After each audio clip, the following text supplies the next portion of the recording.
On February 20th, 2026, at 10:02 a.m. Eastern, the most powerful judiciary on Earth looked at the most aggressive unilateral economic weapon deployed by any Western government since the Great Depression and invalidated it.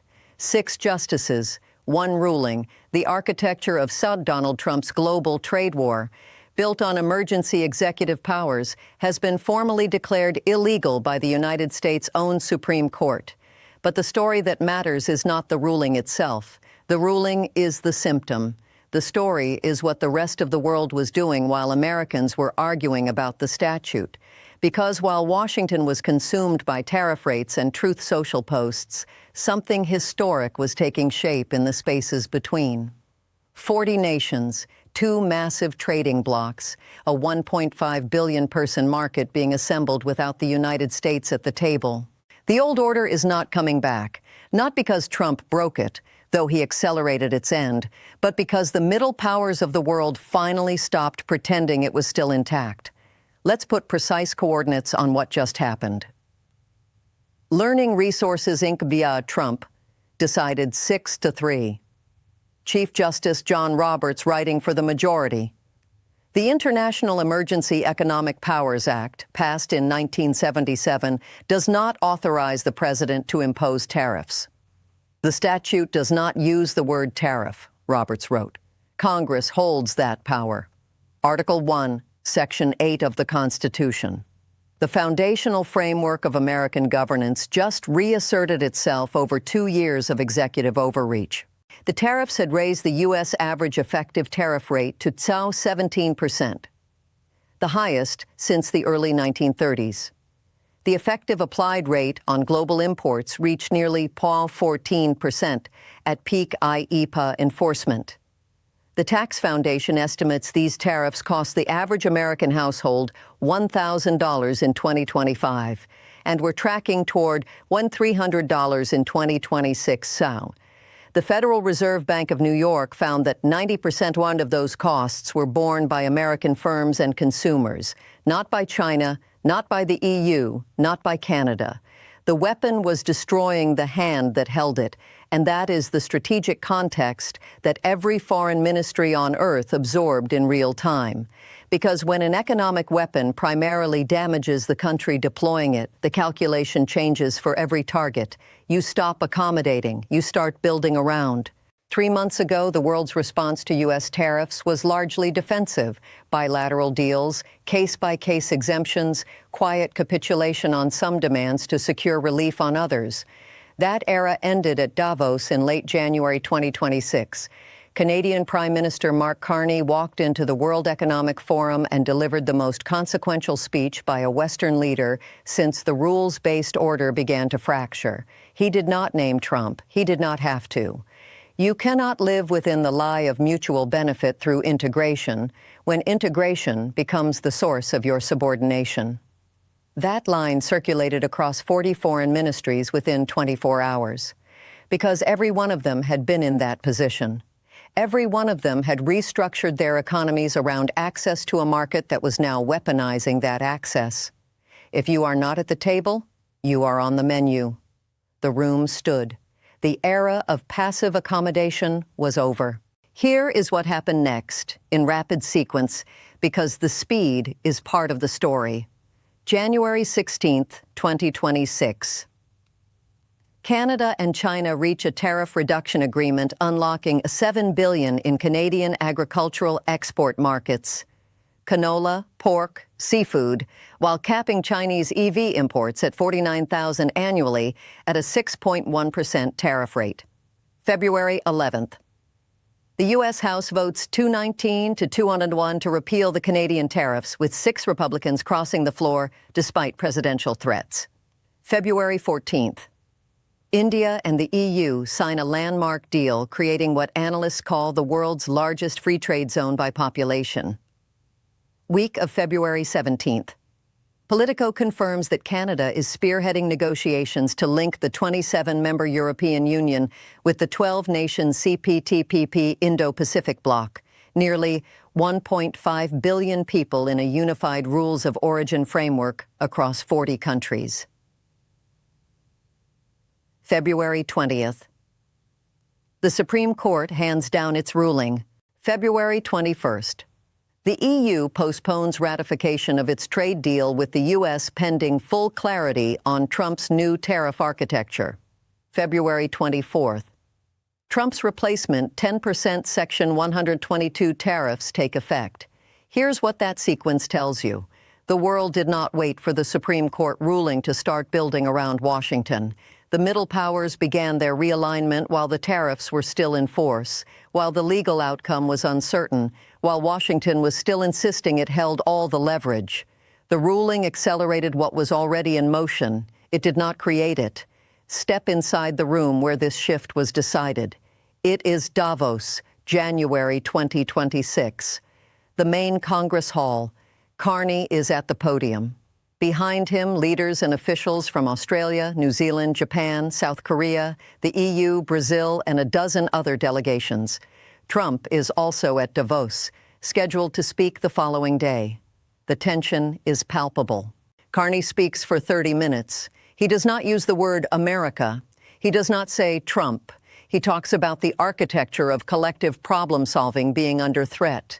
He talks about multilateral institutions, the WTO, the UN, COP frameworks, being hollowed out. He talks about great powers using economic integration as a weapon, supply chains as vulnerabilities, financial infrastructure as coercion. The audience knows who he means. He doesn't need to say it. The powerful have their power, Carney says. But we have something too, the capacity to stop pretending, to name reality, to build our strength at home and to act together. The next day, Trump speaks. He tells the same room in reference to Carney. Canada lives because of the United States. Remember that, Mark? The next time you make your statements. The hall is silent, not the comfortable silence of deference, the uncomfortable silence of a room that just heard something they know is no longer entirely true. That exchange, those two speeches in sequence in the same room, is the hinge moment of the global trade realignment, and the Supreme Court ruling 4 weeks later is the confirmation. Receipt 1. The CPTPP EU alliance that Canada is now spearheading would, if formalized, create a preferential trading area covering economies with a combined GDP that rivals or exceeds the United States over a 20-year horizon. The key mechanism is rules of origin alignment, the technical framework that determines whether a product qualifies for low tariffs under a given trade agreement. When the EU and CPTPP align their rules of origin, a Canadian manufacturer can source components from Japan, process them in Canada, and sell the final product into the European market at CPTPP EU preferential rates, without needing access to the U.S. market at any stage of that supply chain.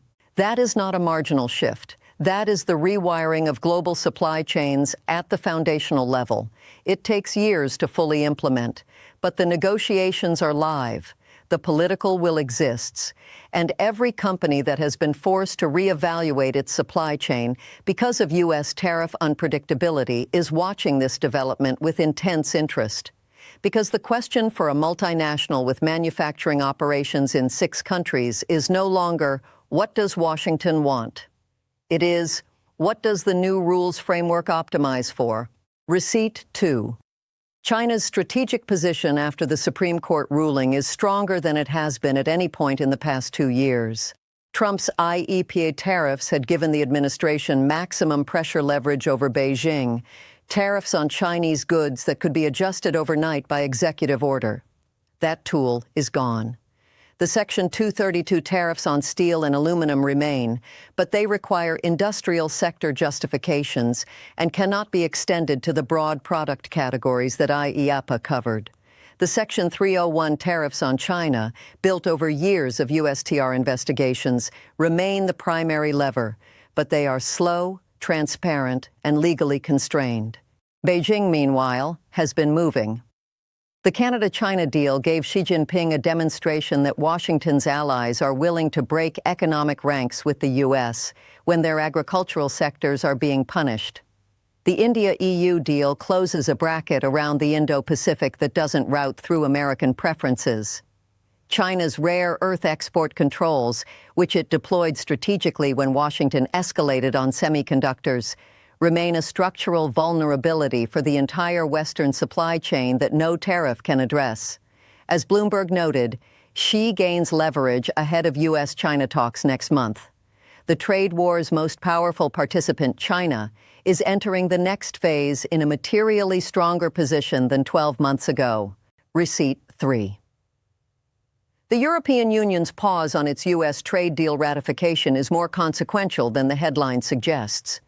The EU had negotiated what Bloomberg described as a trade deal more favorable than other countries with the Trump administration, specifically tied to the IEPA tariff framework that the Supreme Court just voided.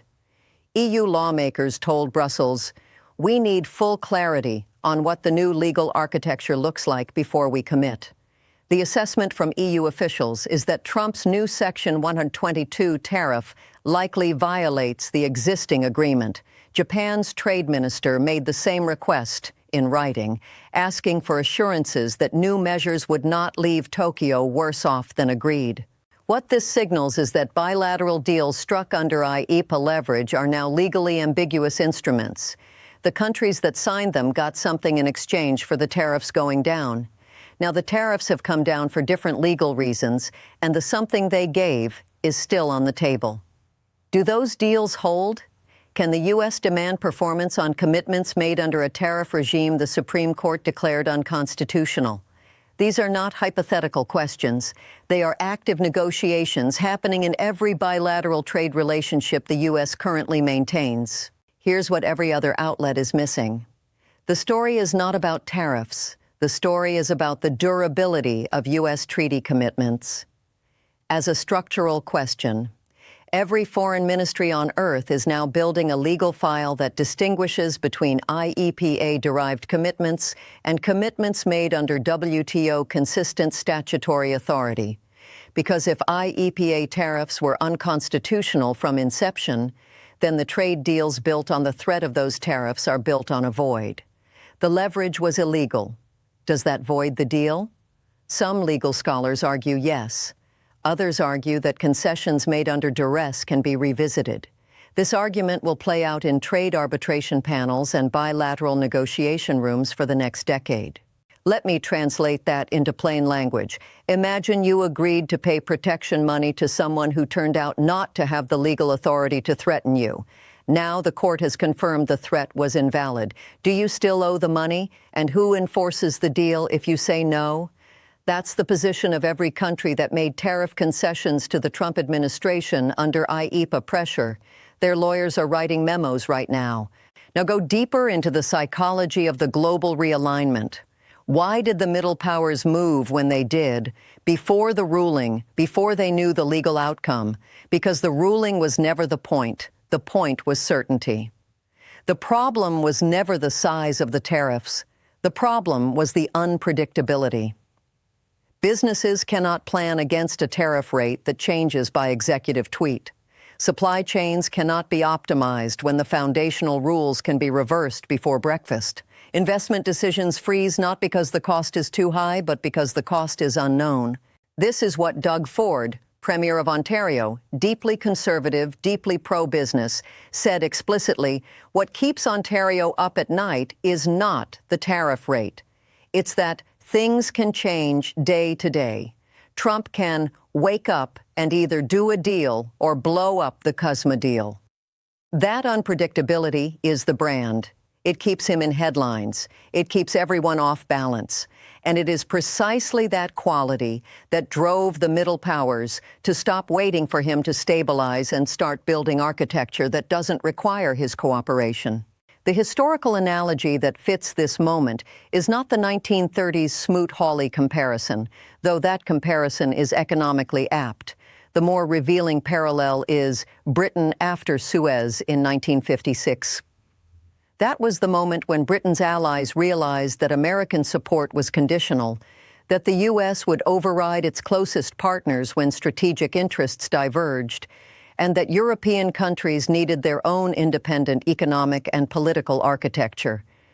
The EU project accelerated in the years after Suez. The lesson encoded in that experience was, if you depend on a power that can withdraw its support overnight, you need an insurance policy. The insurance policy is multilateral architecture. What we're watching in 2026 is a similar encoding process across a much larger set of countries: Australia, Japan, South Korea, Canada, Germany. Every one of them is building institutional architecture that reduces the cost of U.S. unpredictability, not to replace the U.S. alliance, to insure against it. The CPTPP-EU talks are that insurance policy written in trade law. Notice what the U.S. did not do. It did not propose a congressional alternative to IEEPA after the lower courts ruled against it in May 2025. It did not reach out to trading partners to negotiate a multilateral framework. It did not engage with the WTO dispute process. It appealed. Then it improvised.